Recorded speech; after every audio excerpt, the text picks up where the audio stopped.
Hi everyone, welcome to a brand new series of Soap from the Box. It's series 2. Firstly, thank you for listening to series 1. It's been amazing how much you've all loved it. I've been loving recording series 2. It's really helped me through lockdown. It's amazing to catch up with these people. They are stars from Emmerdale, Coronation Street, EastEnders, Hollyoaks, and this year, Home and Away and Neighbours added to the list. I will be giving you, like last series, behind the scenes stories and the real life dramas of some of our most loved TV actors, and there are 2 episodes coming for you every single Sunday. And what a legend I have to start with. Okay, so my first guest on the second series is my first official national treasure. For 8 years, she was Sheila Grant in Brookside. We loved and laughed at Barbara Royle in the Royle Family. 11 years, she played Grace Foley in Waking the Dead. Miss Dinker in Downton Abbey, and of course, Gloria Price in Coronation Street. Welcome, Sue Johnston, OBE. Hi, Sue. Hello. Hi, Lee. How are you? I'm very good. A bit stir crazy like the rest of the country, but okay, getting on with it. I know, because the nicest thing about this series last year was I got to, catch up with everyone in person. So this year it's become a Zoom thing, which is so tiresome, isn't it? Oh, yes, Zoom. Although in lots of ways, being able to Zoom friends and see, I Zoomed with Alison Steadman last Friday night, and we had a gin and tonic and a big old chat. And it's just being able to see your friends' faces, when you've missed them so much. That's, I know, at least it's a saving grace. Like you say that Alison Steadman, actually. I've always thought, is Alison Steadman your arch enemy? Are you the kind of ones that would go to auditions for the same parts? Same parts, yes. I thought you would be, yeah. Yeah, because I always think, oh, Ali's got that part, damn it. You got that part.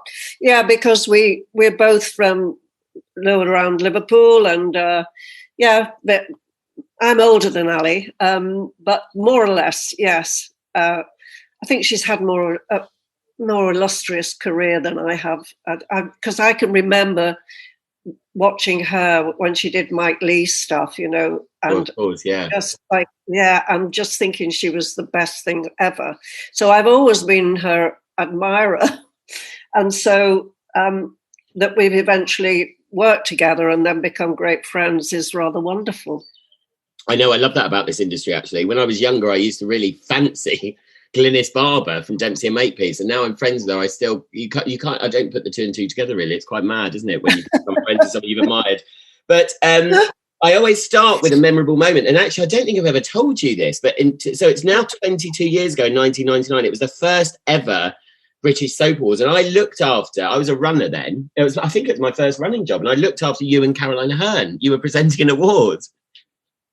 Oh, gosh, I can't even remember. Yeah, I remember we sat in the green room. I remember, we all had such a laugh. But the Royle Family, obviously, 1999, that was kind of mid the massiveness of the Royle Family, wasn't it? So yes, absolutely, yes. Yeah, so again, that's round circle now. I'm talking to you and we've obviously worked together with friends. It's quite mad, really. It is mad, but lovely, isn't it? Don't you think? Yes, it is lovely. It's such a small industry in those terms, actually. Yes.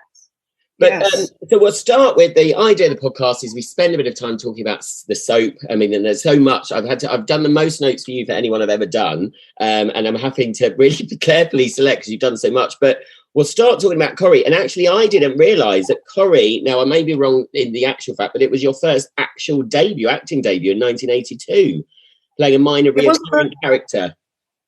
It wasn't my acting debut because I'd been doing theatre for 20 years. I'm fine. So your television. My TV debut, I'd never done TV, and my mother was always saying, why don't you get a job on Corrie? Why don't you get a proper job? She didn't get the theatre. Why don't you get a proper job on Corrie? Anyway, when I made a firm decision because I was a single parent and I had my little boy, and I thought, I can't keep doing theatre. Well, I didn't know how to earn a living when he started school, sort of thing, to be around for him. So I thought, well, I'll try and get some telly. So I got an agent. I was doing theatre, all the reps, Manchester and everywhere. And while I was in rep in Manchester at the Library Theatre, I managed to get an agent, and she got me 3 episodes on Corrie. And of course made my mother's day. I'm sure, yeah. Never did. And so I did 3 episodes, and while I was doing those 3, they were spread out. And while I was doing them, I got an audition for Brookside, and got Brookside. And years later, the casting director said, I met her, and she said, we were going to make you we were going to ask you to stay on. Oh, really? Yeah, she said, and then you got Brookside. So it was funny, because I think how different my life would have been. I know, if yeah. Corrie and Brookie hadn't come along. So it's weird how your life, well, you have to, it almost makes you think that your life's ruled by your work, but I suppose in some ways it is. Yeah, I mean, I've always think everything happens for a reason. You know, I'm sure that we're guided somewhere up there, you know, to how things happen. But I mean, what a great agent, to get an agent and firstly get you Corrie and then straight into Brookside. I know, and then straight into an interview for Brookside. And all we knew was it was going to be a new soap. That's all we knew. Which we will get back to. And so the character you played was Mrs. Chadwick, I've got, the wife of a bookmaker. That's right. Yes. She was the local bookie's wife. Was the bookie a character, or no, just the wife? I can't remember now, but I know that he'd given Annie Walker a lift, and she'd left her keys in the back of his car. So I thought she was having an affair with him. Oh, right, okay. So I took the keys into the Rovers, and there was, Doris Speed. And there was, what was it like to come across? Because obviously, Corrie, I mean, firstly, your mum must have been over the moon, because anyone who is northern and goes into Corrie, their family kind of, you've made their lives. But I mean, those characters and actresses are just so kind of cemented in our history, aren't they? Oh gosh, yes. I was just dumbstruck, because, of course, and then we're talking about not a lot of telly going on, so. They would be getting about 19 million people watching Corrie at that point. And so to see these people, you really were talking iconic. And I can remember that at lunchtime, they used to go in, there was a green room, and they used to play cards. There was a little room, and somebody came in it was in another room, they played bridge. And somebody came in and said, anyone play bridge? And I could play bridge. And went, so could you come and make up a 4? And I went, oh, no. I to panic at the thought of having to sit with these iconic men in this room and play cards with them. I just went to pieces. No. Couldn't possibly. I was pathetic. It's sort of like, I was speechless. That's all I can say with them. It was weird. The only comfort when I went back, I mean, I'd been on tour, on a theatre tour with Sue Nichols, who plays Audrey. Oh, who I love. She's so amazing. Tour, and so I knew her. I don't know whether she was in it at that point. I can't remember seeing her. Otherwise, I'd have clung to her like nobody's business. Yeah, she wouldn't have let her alone. But it sticks vividly in my memory because it meant so much. And it must be funny because obviously now, I mean, you're that person to so many younger actors, I'm sure. Do you know what I mean? So it's funny, isn't it? I'm sure they have the same reaction to you as you did to them. Gosh, well, I suppose it makes you think, really, because I'd never see myself in that way. Nor did they, Yeah. And they never saw themselves in that way. So, yes, I don't know. I mean, lots of people tell the old stories of the old green room where if you sat in someone's chair back in the day, you were seen asked to move. Oh, yes. They were very strict. They were very strict in telling me. People were like Liz Dawn. I made a friend of her then, and we never lost touch, Liz Dawn and I. We stayed very good friends throughout her life. And I was really, and she helped me out. She said, don't sit there, that's so-and-so. So don't go there. And you mustn't go. And I remember Ken Barlow's old uncle, what was he called? The old guy. Oh.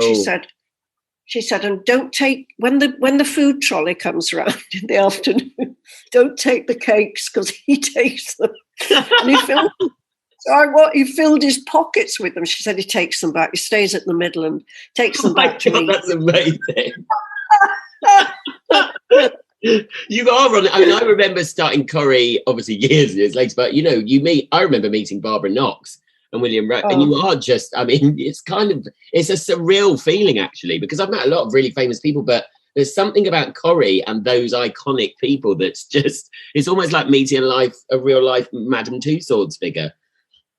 Oh, it absolutely is, especially that, I suppose for me, it was those days, watching them when it first came on. And because it was so revolutionary, it was like kitchen sink drama, but every, I thought it was only a couple of nights a week then, but it was so different to anything we had. And there was some pretty good telly around then in the 60s. But it was just, you were there at the beginning, so you got to know those people and they were in your lives. And it was all so new. Yes. Like so much. Well, I've been very lucky in a way because technology has developed so much through my life that it's almost like everything's new. Yes, everything was new. Birth of something. I mean, if people watch the old episodes, it was very, I mean, I remember speaking to Brian Parker created it, saying the reason it was created was because they needed a show. They wanted a show that was going to be long running, but it was because it was raining all the time. They needed it to be filmed inside. So they decided to set it in Manchester because it rained all the time, and it gave them not to go outside much. And that was the idea behind it. But it was quite slow, wasn't it? I mean, it really was. I remember watching when I did the Christmas special. I watched Hilda Ogden's leaving, and I mean, the scene in the pub went on for about 15 minutes, but it was fantastic. Oh, it was fantastic. Yeah, she was wonderful. She was just amazing. I think my favourite character, plus Ina Sharples, who I really rather loved as well. So when you went back, I mean, obviously, I always think as an actor, it's probably harder to play a small part because you're normally an information giver rather than. So going back as Gloria, so much was given to the character of Gloria. I mean, how did it feel going back as the iconic Sue Johnston this time? So you were going back totally in different circumstances. Did it feel? What were the differences? Well, I felt exactly the same. Really? As I always do. Listen, yes, I felt whenever I go on a show, I always feel I'm going to be found out, and I'm always in awe of all the actors and think, oh God, they're all going to think I'm crap. Can I say crap on this? Yeah, we can say crap. Yeah. And, it's a funny thing. I don't like myself for it, but I've never felt good enough, or I don't belong here. And I think it's a lot to do with, I wouldn't say I've got a chip on my shoulder, but I do think that when I went to drama school, because I'm from a working class background and nobody at all in my family knew anything to do with theatre. So where his little seed came from to me, I don't know. But I've always felt that I didn't quite belong, and so.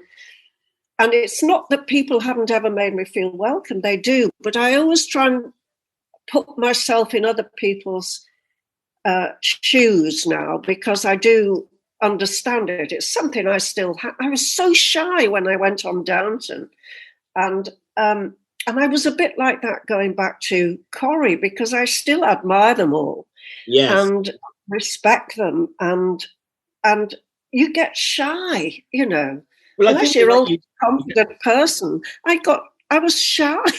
And I think, but like people you said, expect me to be shy. No, they expect you to come in as, they do. I think that's the preconception. They either think someone that's a name is going to be a nightmare, or it's going to kind of be this exuberant. But I mean, I think you're right. I think the thing is, like with me, you go into, when I started on Corrie and other shows, you kind of do, I still kind of think, why am I here? Do you know what I mean? I shouldn't be. I did Tim and Sally's wedding, and you get given a big episode and you think, oh my God, like I'm going to get found out soon. I think it's a running, I mean, most actors I speak to have the same feelings. Do you know what I mean? I don't think there's many people that think, right, I'm it and I'm the best person. I mean, who said to me, No. It's always good to feel like I think Sophie Ellis-Bextor said this to me, actually. You should always feel like that you're surrounded by better people with you in the room. And I think that's quite a good feeling to have, actually. Well, I think it's better than the alternative, certainly. Yes, yeah. And we do know. So Gloria came in, obviously, as the mum of Stella, Michelle Collins, and Eva Price. So Michelle, obviously, you were coming in as two big names, I suppose, because Michelle had a lot riding on her. And I mean, Gloria came in. There was trouble kind of everywhere she went, really, wasn't there? She kind of she came in and kind of tried to take hold of the pub, Nick's Bistro. She got involved in the kind of con man story. I mean, it must have been a great part to go in with. It wasn't, or it became. It was good fun. I have to say, it was good fun, and it was during that Nigel Havers thing, and it was. It was good fun. I mean, I didn't know what to expect because it had been so long since I'd done it. And also I'd been in a soap, which is Brookie, but it was totally different to how I'd been. It was a shock, I have to say, to how they were. How fast it is and how fast and how little prep. Yes. And how, like, if I just start talking and say, well, when I've been, and you can see them looking at the watches and thinking, oh, this is trouble, she's trouble. And I found, and no rehearsal, just run through the lines mostly. And it made me admire what they do now so much more.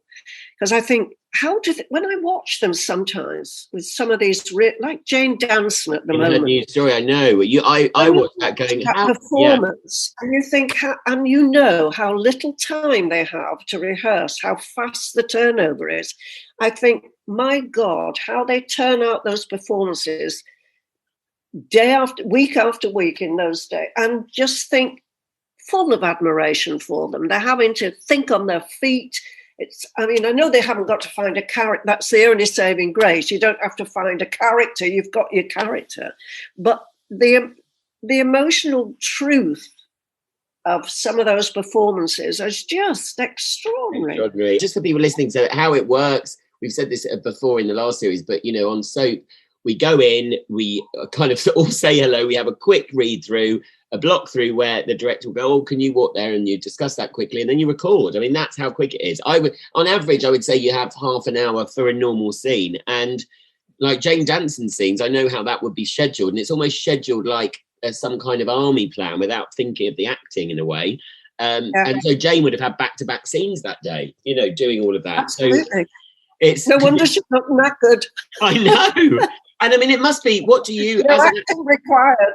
No acting required. But how do you deal as an actor? I mean, I know that's so fast, but do you take things home? Can you find it easy to separate acting from Sue, the character from Sue, or do you find does it carry home if you're doing emotional stuff and big stories? No, I always used to think, because I've done a lot of crying in my past. I always used to think it was almost like drama therapy, like, it was great to have a good old weep. You get rid of a lot of tension. Yes, yeah. I think the word, I think I didn't take it home. It was the before. It was, the night before, worrying that I wouldn't hit it. And so the worry, and then finding it, and then the relief afterwards, if you've hit it and got it, well, probably not right, but you've done it to the best. Yeah, you're happy-ish. You're happy. I always felt better. So I think for me it was in the prep that made me tense more than the actual doing. The after. Yeah, and I think on a soap the thing is, isn't it, that you can't. I mean, it's really hard. I think a lot of actors anyway find it hard to go, right, yes, that was brilliant. But on soap, it's so quick that you don't really, I know a lot, and how a lot of directors and teams work is that as long as you get it, as long as you say the words right, they live with it. Oh, yeah. I think that's the other thing that freaked me out a little bit, that, they'd move on and you think, oh God, like another go at that. And they go, no, it's fine. And you go, there's a bit of frustration in it, because when you say those scenes that Jane did would be half an hour, there'd be 2 hours on the drama. Yes. If it's more, yeah. So, and also because I suppose you cut down speed on the scene because it's multi-camera on Corrie. So, yeah, but even so, I did find it in the end a bit frustrating. I think because I was so used to by then working on single camera. Yes. That I found multi-camera very frustrating. And I think funnily enough, when I started directing drama, I went the opposite way, because I started in soap and then went to do single camera. I was sat there thinking, oh my God, like this takes, when lighting and relighting for the other side, you're like, oh my God. Yes. So I found it the other way. And then, because what I do love about soap, and probably this is because I started in soap and drama, is that, if you do have those emotional scenes, it can be electric when you do it and everyone goes for it and you get it. Do you know what I mean? And you don't have to do reverses. When I did the Cot Death Film now, I just think, I don't know whether it would have been the same if we had, do you know what I mean? When that feeling's there, sometimes it can be amazing. Yes. Well, I know, and, I often sit and think back on why did I leave? Because I love the people so much, and I love going in, and almost the routine was nice. I could live at home, and it was. But I missed the change. I missed being able to be the challenge of another character and another situation. Sorry, my dog's. The dog. That's okay. Waking up and having a say. So I think it was that. I think that I just love the risk, that the challenge of becoming somebody else and doing something different. Well, like I think that's what acting is, me is taking on a character and seeing where that leads you and stuff. So I think that was it for me. But I did have such a good time and loved the people and made some very good friends. And I think you're right. I always think soap's great for younger people because you get to play so much within a character. But because you've obviously done, which we'll move on to Brookside, you've done a long-running soap, so it must have been. It's kind of, to do it again is maybe a push. You know what I mean? To stay another 11 or 12 years somewhere. I mean, because it's a lot. It is a big decision, I think. A lot, because I was saying a lot of whether soap continues in the same way will be interesting to watch, because a lot of the older matriarchs are obviously of that certain age now. So a lot of soaps are losing these people that have been in for a long time. And a lot of younger actors don't want to stay in the same job for a long time. So it'll be interesting to see whether those big characters stay and develop. That's very true. Actually, I hadn't thought of it like that, Lee, but you're absolutely right, because I think there comes a point where you decide. I think it hit me in Brookside, and when I'd done 6 years, I loved it, and we had some great writers and who've gone on to do amazing things, and that was very new because everybody was learning on their feet. But after 6 years, I knew that was it for me. But then they kept giving me great storylines. Yes, yeah. And they let me go out. They let me and John McCardle out to do a play, a Jim Cartwright play, and that sort of revived it for a bit. But then I just knew, there came a thing in my head when I knew I had, and I think that's when you have to make a decision as an actor. Will I stay? Or will I go? That would make a good song, wouldn't it, actually? Should I stay? But it is, because either you commit to that and have a very good life and do some great work, or do you go for this terrible, dangerous life outside? Because that's what it is. You give up that security once you leave. And it's one of the only jobs in acting with that security, isn't it? With something that, where you can get maternity leave as an actor. How many acting jobs can you do that? It's rare. It's very hard to leave for all those practical reasons as well. Yes. So, yeah. And then, Maybe, did you find it different being in this? I mean, going, because the thing with soaps, Corrie and EastEnders especially, is the profile. I mean, you've obviously got a high profile, but because obviously what Michelle Collins went through, which was, I think, terrible about the accent thing and the papers dragging. that was all. And that's kind of what, unfortunately, soap puts you on this pedestal, doesn't it, really, to be almost, especially if you're a name, and especially Michelle, I think, because they were just wanting her not to be a success. And I mean, so do you notice the difference in a soap that suddenly you're in something that everyone's talking about more? Do you know what I mean? Absolutely, yes. I noticed it as well when I went back into Corrie, how much more upfront it was, just to be living locally, because I can live a normal life here and go, people recognise me, but I keep my head down, but it's not. As soon as I was on Corrie, it is like you belong to them somehow. It's magnified. It's huge, and so I did notice. Although when I was on Brookie, that was pretty full on as well. I think it's when you're actually on telly that night. I mean, actually that night.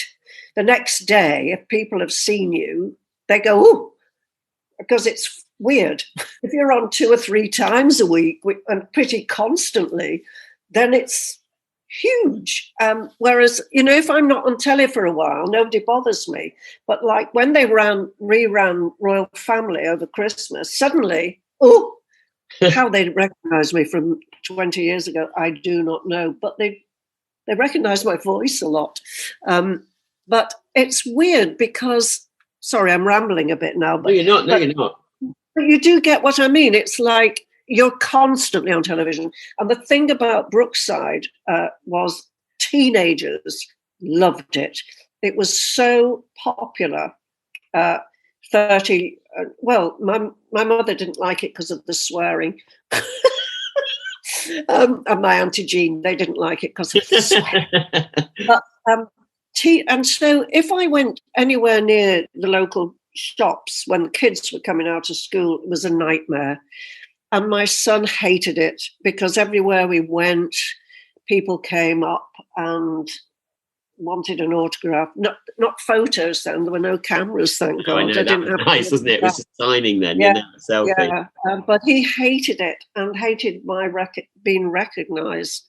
He wouldn't, when I took him to school, I had to drop him off around the corner or pick him up around the corner. I wouldn't be seen, didn't want anybody to know.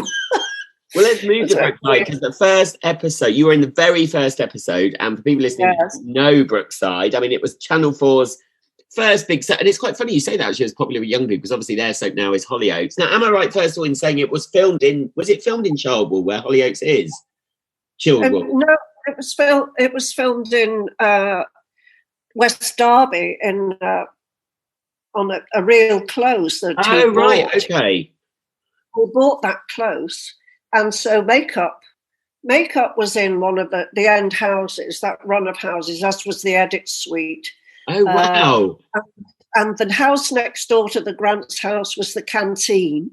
Oh, wow. And the offices were around the corner. So everything took place at that point. It was years later that he bought Childwall. It was just, I suppose, a year before I left. But the first 6 to 7 years, everything took place on the close, which he bought, and and then, of course, when it finished, he sold. So he was very clever.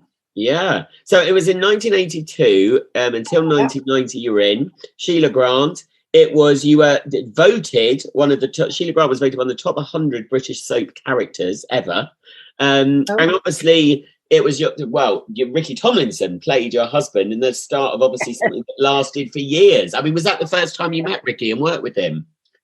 Yes, and I first met him at the audition, and we were sat in the reception, which was one of the first houses on the close as you go in.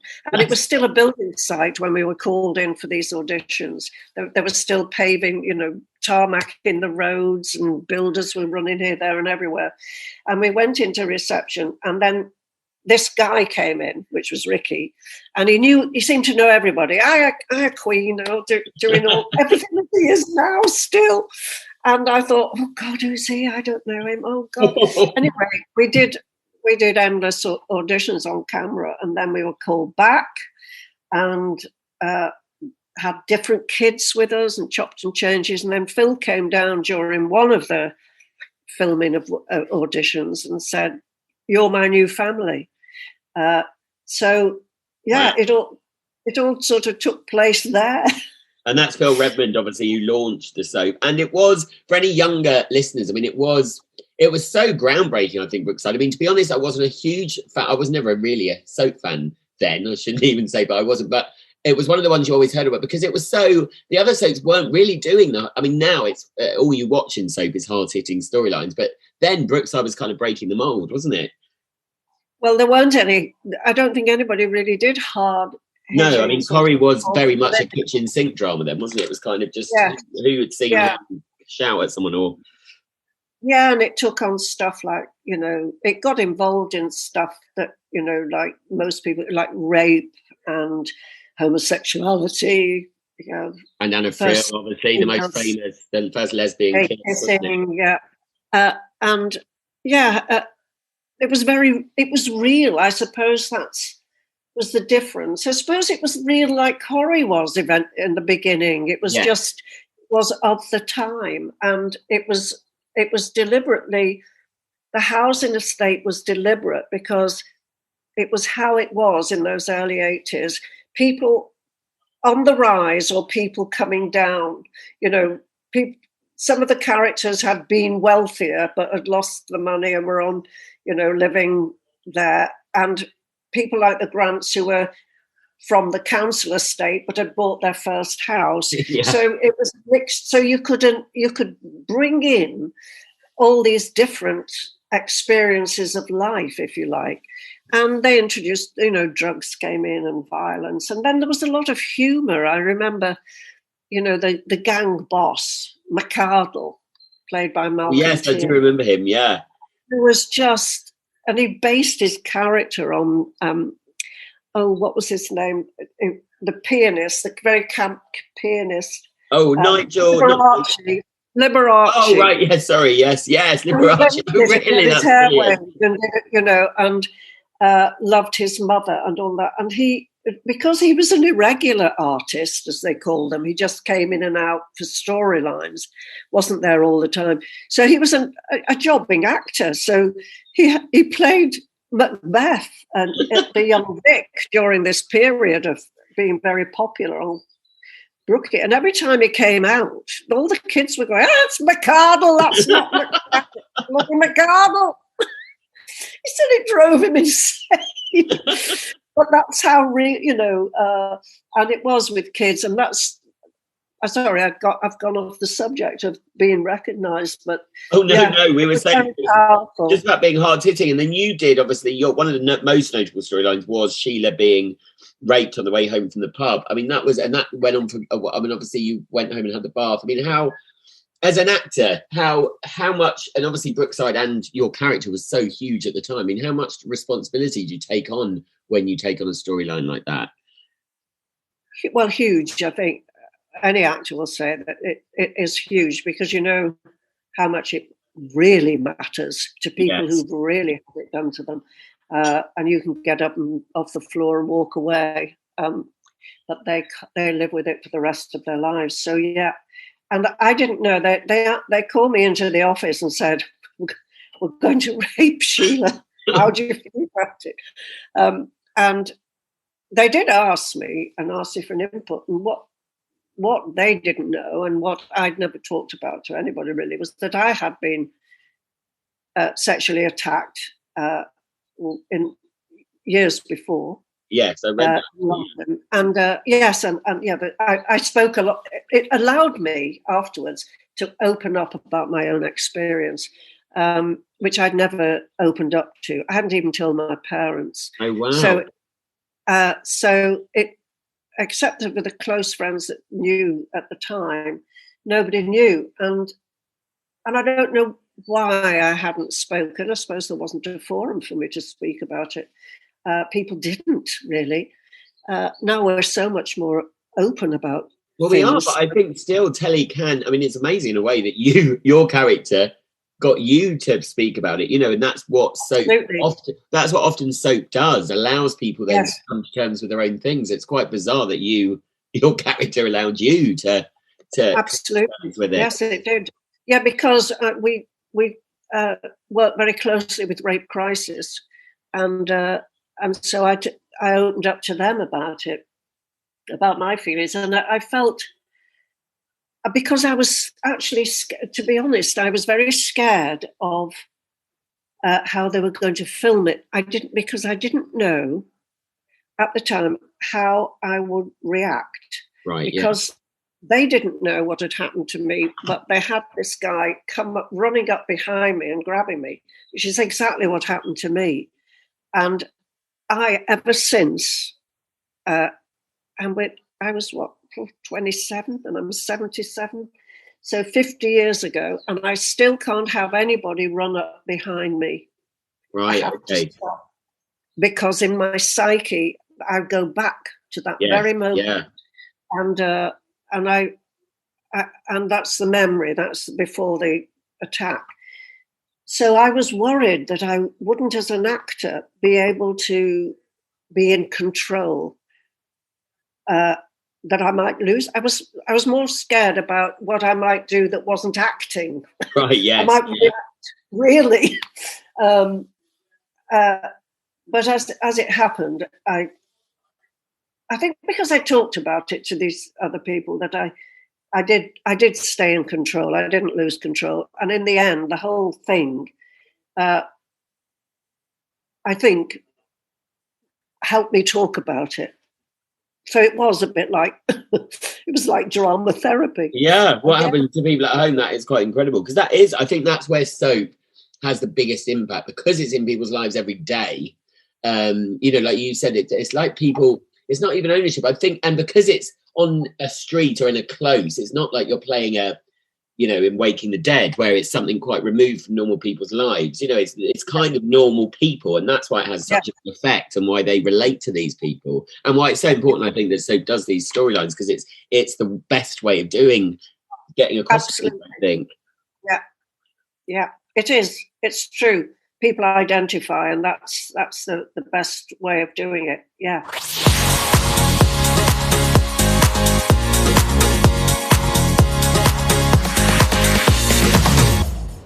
So then, obviously, moving on, I mean, we have to move on because I could talk about Brookside for ages, but obviously then Ricky Tomlinson joined you in the BAFTA award-winning, one of my favourite programmes ever, the Royle Family, which was made by Granada TV for the BBC in 1998. The British Film Institute's list of the 100 greatest TV programmes ever, it ranks 31st. But had Caroline seen you and Ricky on Brookside? I mean, was she a fan of yours? Yes, Ricky rang me one day because he'd been to the RTS Awards, and he said, this woman came up to me and said, "You're going to be my dad, and Sue Johnston's going to be my mum." And he went, "Oh, all right." Didn't know who she was, I had a clue. And it turned out it was Caroline. And within, said, "What do you think of that?" He said, then he found out who she was and said, "It's Caroline Aherne, she does." He'd never seen Mrs. Merton. And she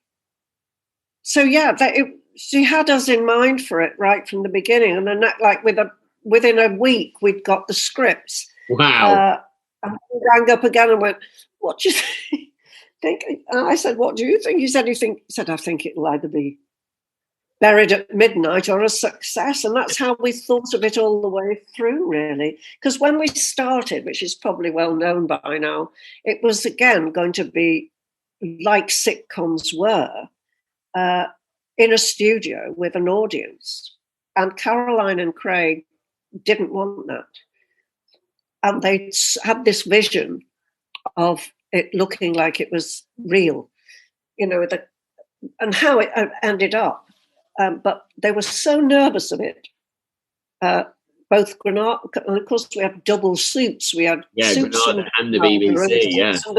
And at the read-through, they were all stood round while we read it, and then we went off for lunch, and Caroline and Craig stayed with them to argue their point again, that they wanted it single camera on the shoulder, like fly on the wall.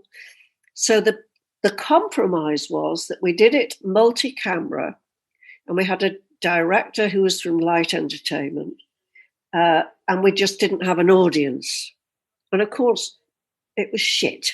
Yeah. She buried that the video of it, the recording of it, in her brother's garden, along with the Mrs. Merton one where she had that awful comedian, that racist bloody comedian. Oh, yes, yeah. Who'd been on Mrs. Merton. And she buried those two things in her brother's garden, would never see the light of day again. Oh, my God. And they stood us all down for a month, and then we recorded it as you all saw it. The event is exactly, think of the money they wasted. Wow. But that's, nobody had ever done comedy like that. Nobody had done it. It was always multi-camera in a studio. It's so funny now, isn't it? It's so funny now to look back, because so much has been done like that now, but it was so groundbreaking. And I think... oh, yeah. And I mean, what I love about just those people, the biggest successes. I remember going to something about the Derry Girls, which I love, which is a new comedy where the three women there who created that really had to fight for what they wanted. And I think all credit to someone like Caroline, because obviously it's quite hard when you've got all these people from television companies, but she had such a focus and and I mean, it's almost like it went back to not original Corrie, because at the beginning, the first couple of series, less so the specials, were basically kind of real time, weren't they? Just sat in the lounge. Sat in the lounge. Yeah, but now they've made Gogglebox, which is hugely successful, which is really a real life just like the Royle Family. Yeah.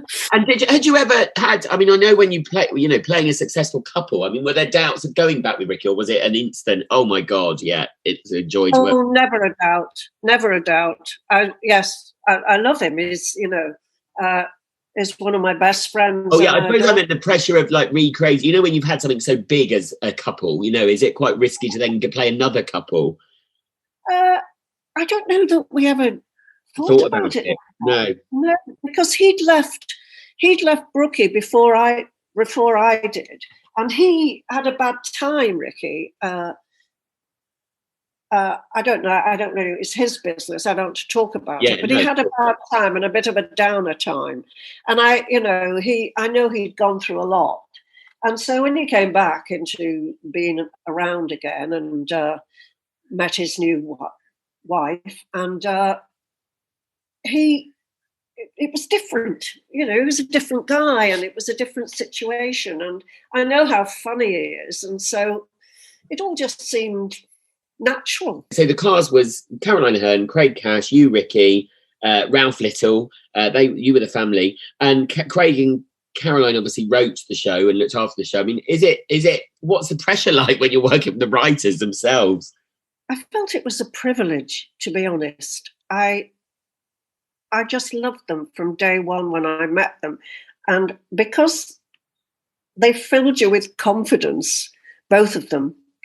She was the most wonderful. Oh God, I've got tears in my bloody eyes now. Oh. I always do when I get to talk about it. I know. Most generous and witty and wonderful genius of a woman. And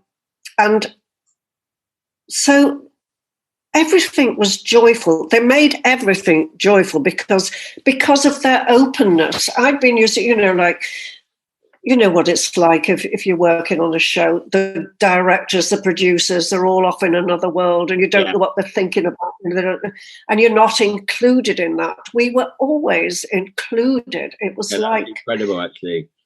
It was just, they were so open, and never at any point did they make you feel that you weren't good enough or that you weren't doing your right job. Or it was just heaven.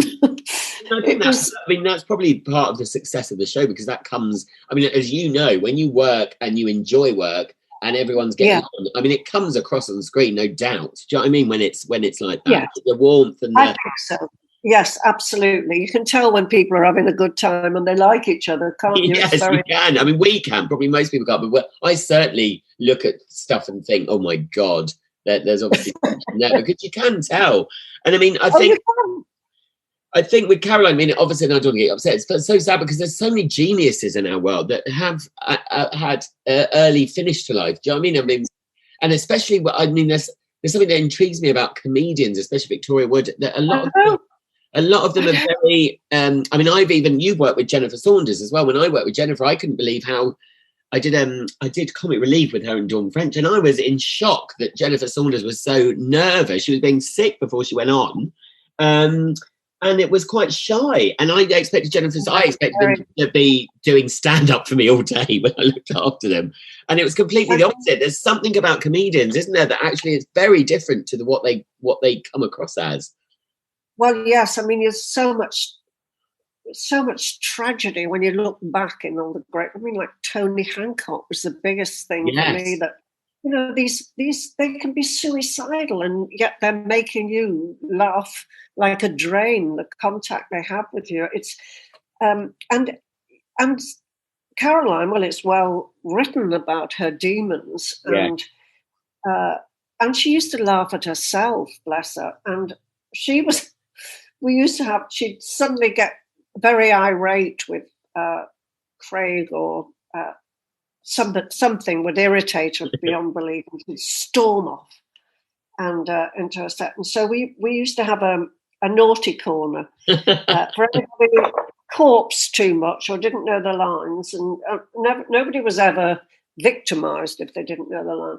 But we used to have this naughty corner, and this, because we always had the same crew. The crew joined up every year because they had such a good time on it. Yeah, oh, sure. They used to love being on the show. So eventually the prop guys built a naughty corner, and the naughty corner got bigger and bigger till it was like a jail, and it had a door with, you know, like bars on it and a blue light on it. Brilliant. They all went, I know, and we all ended up in it one day. We all cast and fruit squashed in this naughty corner. But that was a sign of how, like, she could laugh at herself. And yes, she got frustrated from time to time because things weren't going right. But it's because she knew what she wanted and she could see it. And yes. It was funny because it was never the actors she got angry with. Mostly herself, or Craig, bless him. And I've never, you know what, I'm so stupid, I'd never put two and two together. That's why obviously she did originally, now Craig does the voiceover for Gogglebox. I'm so stupid, I've never even made that very obvious connection. Lee, yes. I know. Where have I? But you obviously did, you know, I can't believe it was only actually the series was on for 2 years, and then you came back 6 years later to do the first of quite a few specials, and there was obviously supposed to be another one, and unfortunately Caroline passed away. It must have been just like coming back, because obviously we know as well, when you do a long running, you know, you have got, it's like you're having different families. It's like you're cheating, and you've got your family, you got your family there. It must have been lovely coming back every year just to do a Christmas special. Oh, it was blissful, because, and also it's like, you know, when you said earlier about how long it takes, you know, changing the lights round for a shot. But, yes. And leaving the set and going back to, usually everybody goes back to their own rooms and waits to be called back on set. We never used to. We used to stay on the sofa. Oh, great. And just, you know, because everybody had tales to tell and were funny, and we all just wanted to be there on the sofa while, you know, people told jokes or set each other up, or Caroline would go, John, this is to John Rushton, who was then the producer, and is also now my producer on Copfields. But she'd say, John, I think we've lost the sparkle. I think we need champagne. Send a runner out to get champagne, to put in our mugs. Your mug's brilliant. I've tried it since, but it doesn't work. It only works with Caroline.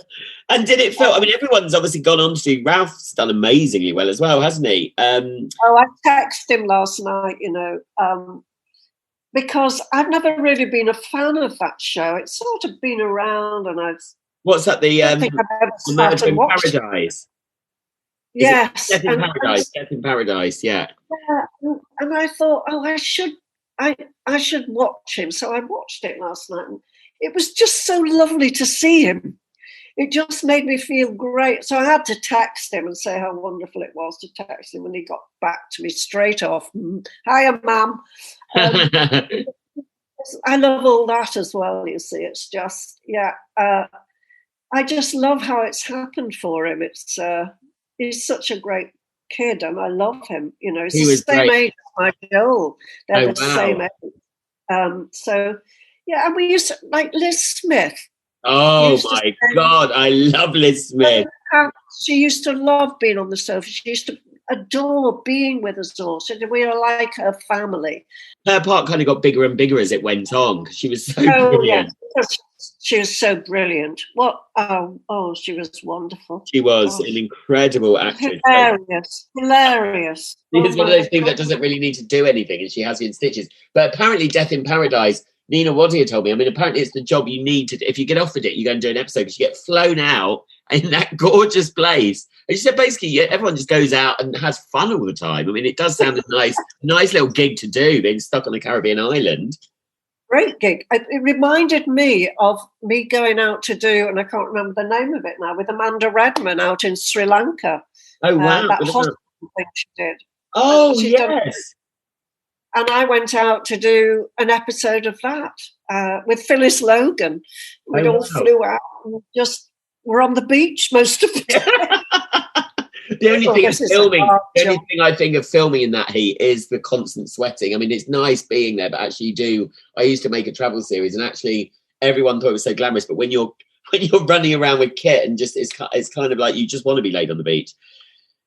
It's so hard, isn't it, really, Lee? It is.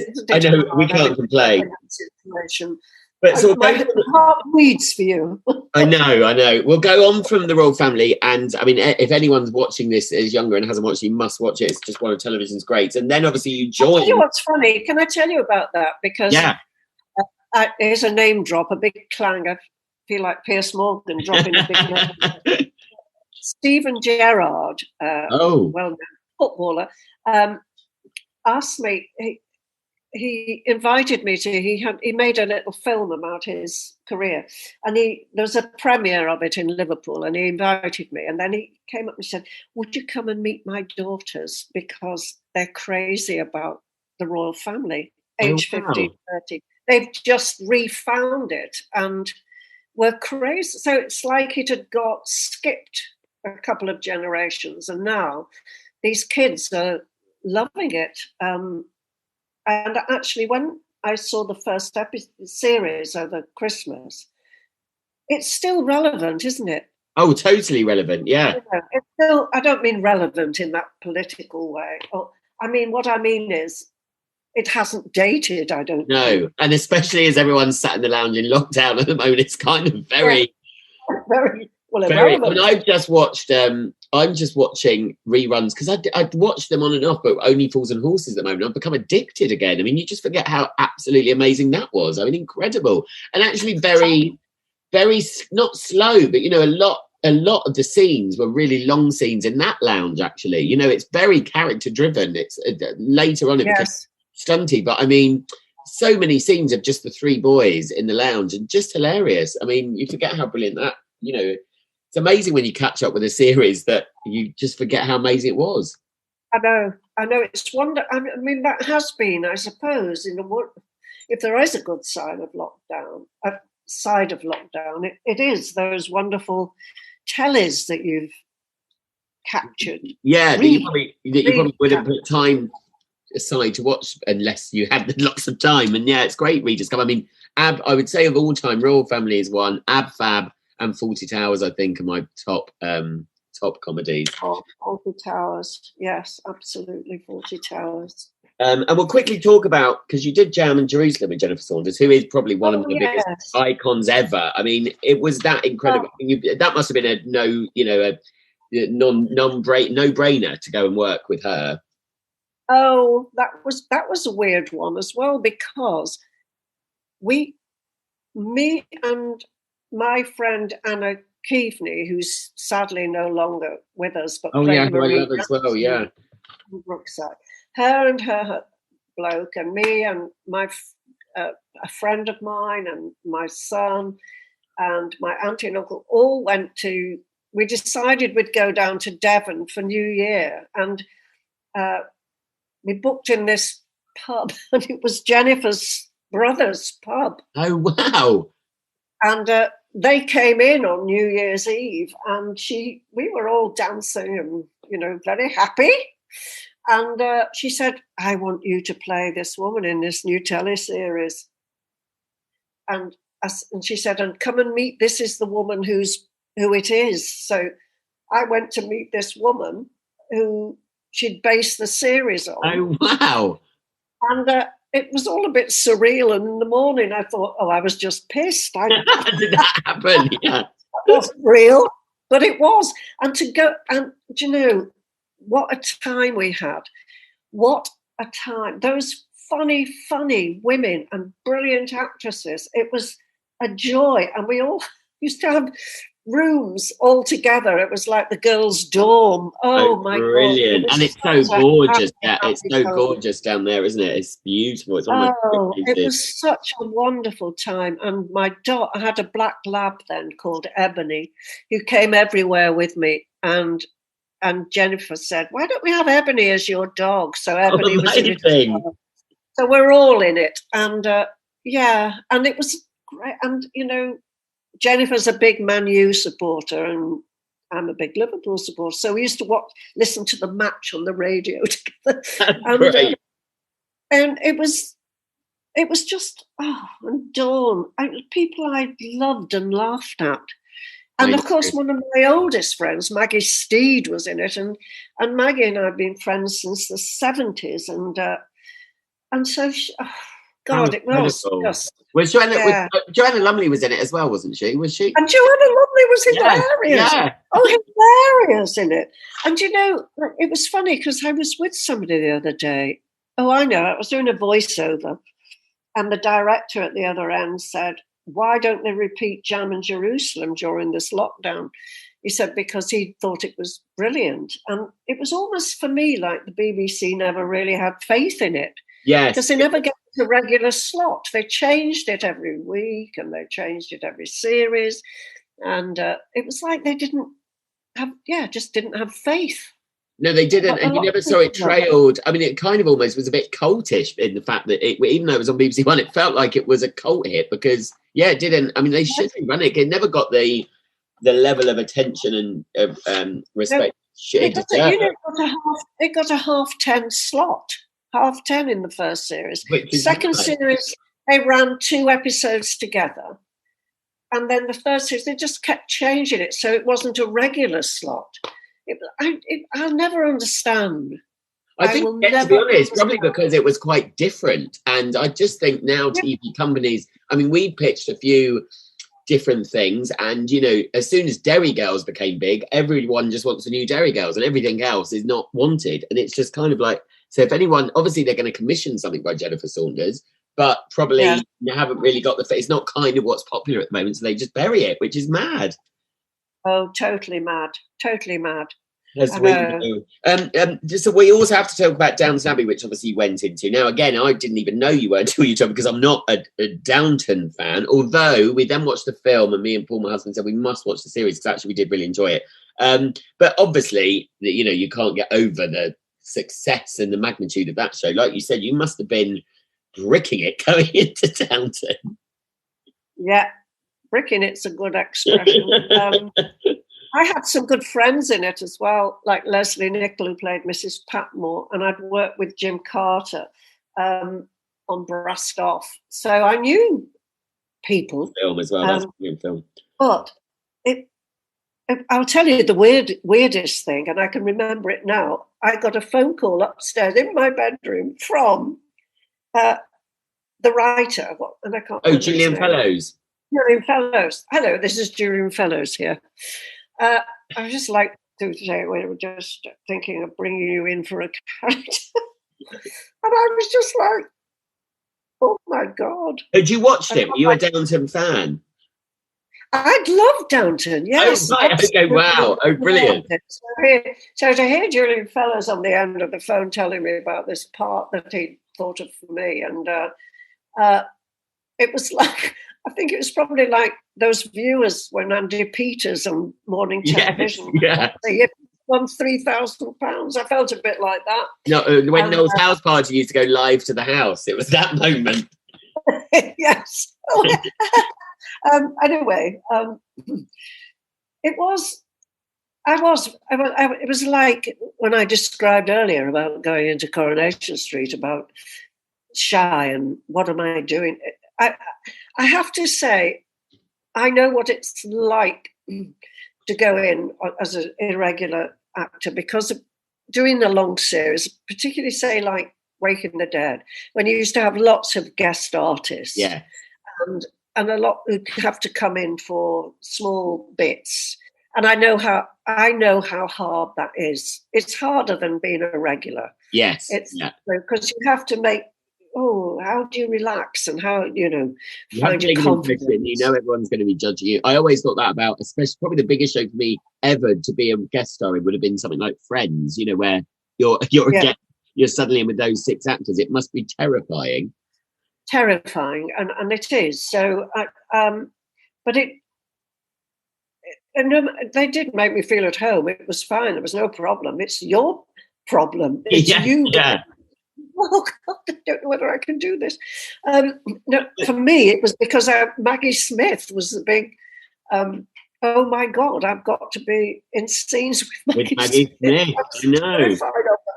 And also, I wanted to be good enough for her. Yeah. Because you admire her so much. So there's all that sort of pressure on you. And we saw her she's formidable.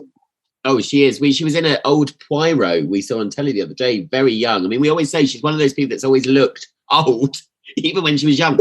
But it made me, when you... Yeah, when you see someone from years ago and you go, my God, she's been around for, we know she's been around for, but I mean, yeah, she is one of our most formidable actresses, isn't she? So to suddenly be... Oh, yeah, she's wonderful, yes, wonderful. And actually, she's a lovely, lovely woman, but scary as hell. Of course. Because she don't take fools lightly, and she's earned her credibility in that way. I mean, I sort of don't like that too much, that people have that much power that they can affect a set with bad humour, and I've had a bit of experience of that. But she sort of makes up for it in her.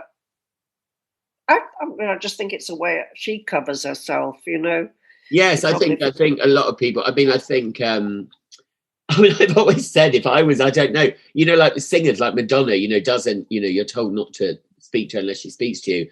And I think actually if I was probably that famous and you have people, you probably would be like, God, I just want to speak to everyone. So actually you might, you never know. But yeah, someone like her, I mean, and also acting within that set, as when I first went to EastEnders and the original Coronation Street, the second Coronation Street didn't quite do it for me because I knew it wasn't the original, but you just feel like you're standing there on part of history, and you're just, you never, I think people say, I'm a television director, I'm used to going to sets and meeting famous people, but when you go somewhere that you respect, it's almost like you become a viewer again, don't you? You become a little child again, going, oh my God, I'm here. Yes.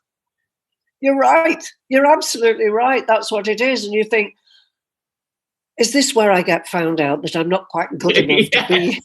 Yeah. Not quite good enough. But having said that, it was a wonderful experience, and it was lovely to be with the cast, and it was in the end fun. I mean, and also, I haven't done an awful lot of period stuff, so it was just great to be flung into that, and also to work with Maggie Smith. Yes, a legend. You've worked with amazing. Yes. What was period like in terms of? I always think it must be very slow for hair. You've got hair, makeup, costume, which are very extravagant. I hate, you see, because I used to love Royle Family because I used to say I'm going into make down. Yes, you just straighten your hair up and smudge your makeup.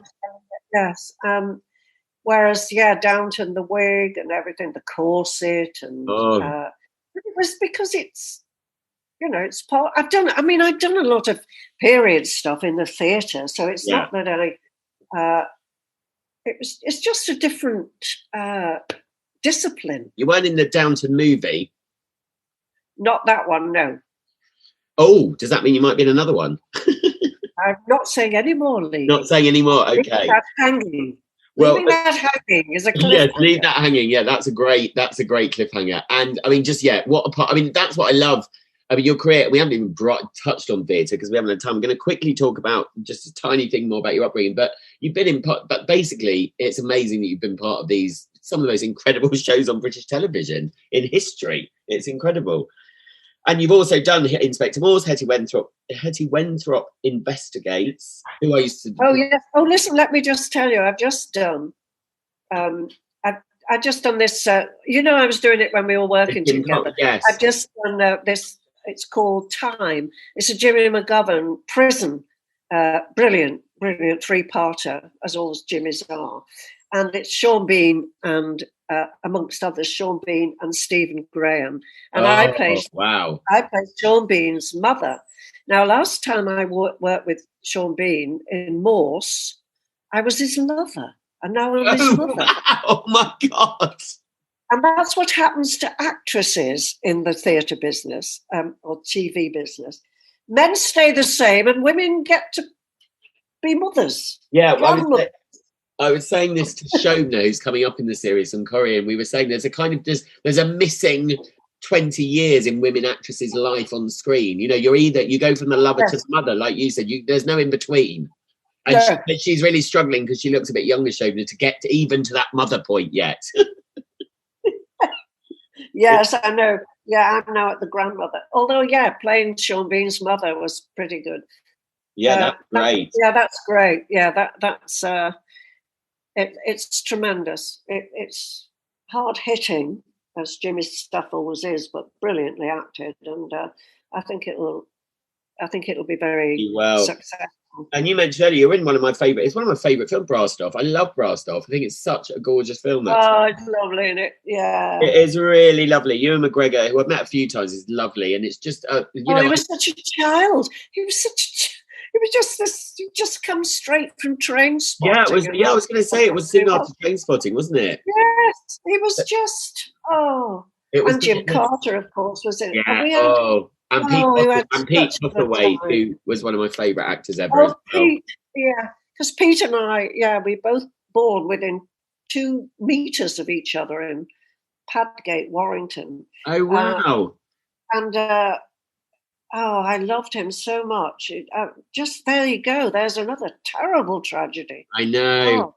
He's one of the only people I saw on a train to London from Leeds, and it took me the whole train journey to, like I said, even though I work in telly, to build up the courage just to go, I think you're really great. And he was lovely. And then we sat and spoke, but it's, amazing. And there's something about there's something you'll never beat about Northern films. They've just got that real war. There's something so magical about them.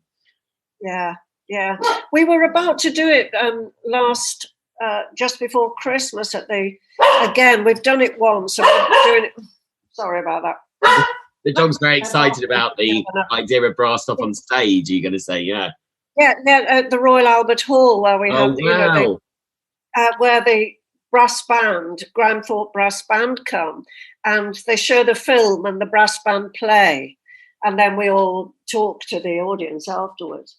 And we did it, and it was really success. I couldn't go in there because I was working. A lot of the cast did, and my cousin and his wife went and said it was one of the best nights they'd had. Oh wow, brilliant! And then we were due to do it again just before, in about the autumn, and obviously couldn't do it. So hopefully we'll do it again with the Grand Thorpe Brass Band. Who are struggling? They're struggling for money. Oh, of course. Like everybody else, it's harsh, and so I hope we can. We all keep a little. Yeah, that was another. When you have a really good company and you all work together and you're happy, you sort of stay friends forever. You do, yeah. I always think, and you always have that real depression after. when I used to do theatre, and even when I do a really good TV show, you know, and you go, oh no, I mean, like we've just done obviously The Ceremony, which was a play that Kath Tilsley wrote that we raised money for. It's going to be repeated in March actually on the Stream.Theatre, and then they'll tell us how much we've raised. But I mean, we only did a few days together. It felt like we were all together for weeks. I know, but weren't we a lovely company? It's lovely when it just, nowadays in telly, hopefully I make, you know, when you're a bit more in control, you can choose the people you want, because there's nothing better than working with people, you know. I've always said as a director, I'll know as soon as an actor walks into an audition whether they're going to fit in and whether it becomes very obvious who's going to kind of work and who's not. It's in the casting, Lee. Oh, totally. It's all in the casting. If you get the casting right, your job's done. I've always believed that it's in the casting, isn't it? Yeah, totally. Yeah. One weak link and it kind of unravels. But the one thing I wanted to end on, which I need to ask you, I didn't realise if this is true, you worked as a tax inspector, but then for Brian Epstein, when your boyfriend was in a band called the Swinging Blue, was it the Jeans? Swinging Blue Jeans? Swinging Blue Jeans. Have you never heard Hippie Hippie Shake? Yeah, is that them? That's them. Oh, yeah. Wow, that's amazing. So were you like a proper a rock star lifestyle? Oh, well, I tell you what's really, you know, Jerry's wife texted me yesterday, Pauline. You know, Jerry died. Yes, recently. Jerry Marsden. Because we were all Cavern girls, like Jerry and the Swinging Blue Jeans. I'm still in touch with some of the Swinging Blue Jeans. That's amazing. And of course, the Beatles. And we were all 17, 18. We're all young kids together. And I think sometimes when I look back, I think I've been really lucky in being in the right place at the right time. And I think how do you go from a tax inspector to dating a rock star? Dating a rock star. It was great because, it was just great. And we were all together, you know, went to Paul McCartney's 21st. Wow. And we all just...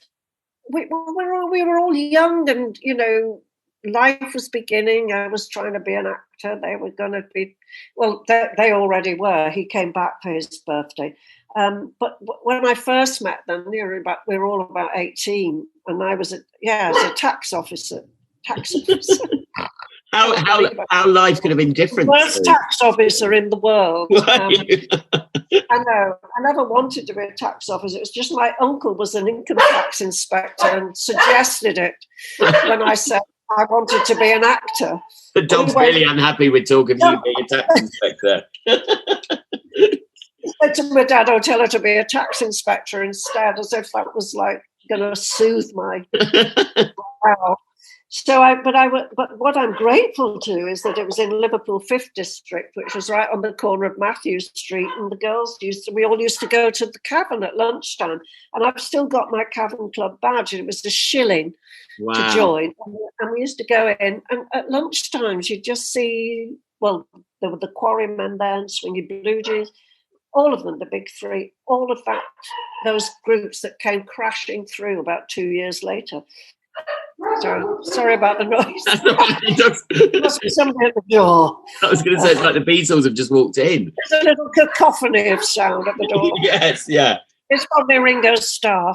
Yes, They've never liked him. It's just Julian Fellows and Jennifer at the door and Ringo Starr, incredible. I mean, because the music world is obviously, I think, quite different from the acting world, but I went away with a couple of bands when I started filming, and I was just amazed by the world of music bands. I mean, it's incredible. It really is a crazy life that they lead. Yeah, but then that's where I'm a fan. I mean, those days were a bit heady and stuff, but then I went off to be an actor because Norman and I split up, and I decided then that I needed to get back. I sort of waived all my wanting to be an actor bit while I was involved in that music scene. Yes, yeah. And I thought, no, I really want to get on with this. And that's when I started getting on with it and got into drama school and stuff. But yeah, and then I started to follow my dream. Really. And what a dream it became. And I'll finish with obviously the 2009 OBE. I mean, that must and recently obviously Sally Dinever's got one from Corrie, which Sally's amazing, and Nina Wadia got an MBE this year. I mean, that must be incredible, mustn't it, to get awarded that? Well, yeah. I know what you're like. You're kind of like, yeah, oh, yeah. I know. I don't want to turn it. So, I mean, yes, it's incredibly flattering, and I appreciate it very much. My mum and dad, that's what I took away with it. My mum and dad would have been so proud of me. Yes. So proud. And, you know, and so that's why, in a way, it mattered. Yes, I know what you mean, because I do sometimes think, obviously, it's a group of people that sit down and put them out, but, you know, they are... Well, I don't know how they get them. I think somebody must write in, and I suspect one of my friends wrote in and said, she deserves one. And they go, oh, with no one else to give it to. So oh, no, I'm sure. I mean, I'm sure yours probably the Queen, because the Queen loves Corrie, and who was I talking to? And I said to Shobna, the Queen must love Corrie. Nothing to do with the Queen, Lee. It's nothing to do with I think you might be, because she would love Downton. And oh no, that was before Downton, wasn't don't be silly. I haven't done Downton then. It was nothing to do with the Queen. It's about government officials. Do you think she knew who you were though when you got given it? Pardon? Do you think she knew who you were though? Not a clue. Not a clue. I met her. She never had a clue either time. And she's very sweet, and bless her. Can you imagine having to say this over and over again? I know. The only time, I've got a picture, and it's rather sweet because we're both laughing because she couldn't get the hook on top of the thing, and we both had a giggle. But and it made it relaxing. But she looks and she goes, because it goes, Sue Johnston for charity and drop her services for charity and drama. And she goes, it must be really nice to be able to do charity and drama. And you go, yes. And then the hand comes out. And you go, what? You know, you're dying to say something to her that will mean something to her. To say how wonderful you think she is and everything else. But that when the hand comes out and you're told to move back.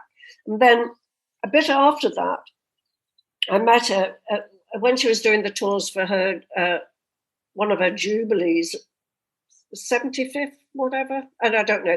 Anyway, she came to Liverpool, and all the great and good of Liverpool, we were all summoned to Walker Art Gallery, and her mother had only just not long died, and I took my mother, who's been a royalist all her life, and she's in a wheelchair, and we're all in Walker Art Gallery in a big circle, and all the comedians are there, Ken Dodd and everyone, and Paul McCartney, and he was with Stella. Was it Stella? Yes, yeah. I met her a couple of times. All that. And I'm behind my mum in the wheelchair, and as the guy brings her around, introduce her, he says, and this is the member of our own royal family. And she went, hey. And put her hand out. Nothing registered. Nothing registered about it. You know, or that it was the royal family. She must have been bonged out with all days, shaking people's bloody hands. And she didn't even look at my mother in the wheelchair. Oh, no. And my mother was devastated because all her life, life. And then Prince Philip had headed straight to Ken Dodd and the comedians, and they were having a good laugh in the corner. I'm sure. And then Paul McCartney came over, and we had a little reunion chat, and we had a photo with my mum, and my mum going, "Oh, you're that dirty beetle that used to come to my house." And I've got the photograph in my kitchen framed because it's lovely. That's brilliant. She's more delighted with meeting him on the way back than the Queen. She was done with the Queen because the Queen ignored her. And looked at her. My mum's like that. Poor Queen, because she probably met 60,000 old people that day. I know, and to be honest, she probably wouldn't have. I wouldn't say the royal family was on her list of watching things, because it's probably probably wasn't what she settled down to with a gin and tonic. Oh, not at all. No, I thought, who would want that job? I thought she looked beleaguered, and Oh, I can't imagine. I mean, you know, I'm always split with the Royle Family. I do think they're just good, but yeah, who would want? Oh God, that job. Yeah, a meet. I mean, my nightmare is meeting that. That's why I've always, when I wanted to be an actor when I was younger, I made the firm decision that I never could be famous because I don't like meeting new people all the time. So I would be so rude. I wouldn't, you know, when I'm on holiday now, even. I mean, I hate saying what I do because it starts a conversation. So I did. Yeah. I did once on holiday with Paul say to someone, they said, "What do you do?" And I said, "I work in a bank." And they said, "Oh, which bank?" And I said, "Oh, NatWest." "What do you do?" I said, "I'm the cashier." And they went, "Oh, I am for HSBC. Have you got this new system that's come into place?" I was like, "Oh my God, the one time I've done it and I've been caught out already." Well, listen, Sue, it's been amazing. Terrible profession to choose, Lee. You could have been a bit more adventurous. I know I could have been more adventurous, but I was trying to think of something that I found, you know, I thought would create no conversation to people who go, "Oh, a cashier in a bank." Do you know what I mean? We won't ask about that. Whereas if you say you direct telly, I mean, my mum, because telly's got this weird, obviously, connotation. It is what we do. I still can't believe I get paid for doing what I do because I love it and always have. But, you know, people do think it's a lot more glamorous. I mean, what I love and hate about this job is, you know, if you get an attack, when I worked on soap and we had a taxi firm that picked up people, so they knew we worked on the soap, and, you know, you'd be like, the taxi driver would go, you know, "Well, I think Emmerdale's shit." You go, "Oh, right, okay, thanks." And then I think Zach, what he's doing at the moment, so you're thinking, right, you can watch it. And I just think we do that job that everyone can judge and quite openly judge us to our face. Yes, I know. Which is quite like, "No, I don't watch it, it's shite." Yeah. No, but I hate that storyline. I know, which you would never go to someone, "Oh, I work in NatWest Bank. Oh, I hate that bank." Is that your paintwork? Oh, it's shite. Yes. Well, listen, Sue, it's been amazing to have you on show one of this. Thank you, Lee. Oh, lovely to talk to you. And you, and we will see each other soon anyway. And I hope so. I hope you survive the rest of lockdown and don't go too insane. But we will speak soon. Thank you, Sue. Thank you so much to the national treasure that is Sue Johnston for being my first guest on season 2 of Soap from the Box. What a living legend she is. Remember, this season we have 2 episodes every Sunday. The other one this week is with Billy Price from Hollyoaks, and as a special treat, midweek, Catherine Tydesley is going to be taking over the podcast and will be interviewing me. Catch up with me all week on social media at Soap from the Box on Instagram, Twitter and Facebook and YouTube. And I would like to thank David and Eileen Stevens and the Bothy for all their edit and technical wizardry, and Ian McCullum for all of his press help. Without them, this wouldn't be here. So have a safe week and listen to Billy Price, and see you next week.